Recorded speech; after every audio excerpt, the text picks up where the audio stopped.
Hi everyone, my name is Albila, studying 9th standard in Bright Stars High School. So now I am going to say about the famous Indian scientist C.V.Raman, 1888 to 1970.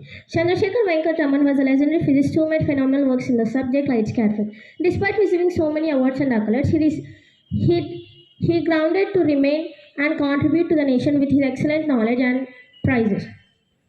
In fact, he was the first Asian Indian to have written one of the branches of science. Some of his popular works include Indian Journal of Physics in 1926 and established the Raman Research Institute and the phenomenon of light scattering, also known as the Raman effect. Raman honors and awards. Nobel Prize in Physics was appointed as first professor in physics by the University of Calcutta, known as the Knight Bachelor. Received Hughes Medal, Lenin Peace Prize, honored with the Bharat Ratna, attained Massachusetts Medal, honored with the Fellow of the Royal Society. Thank you.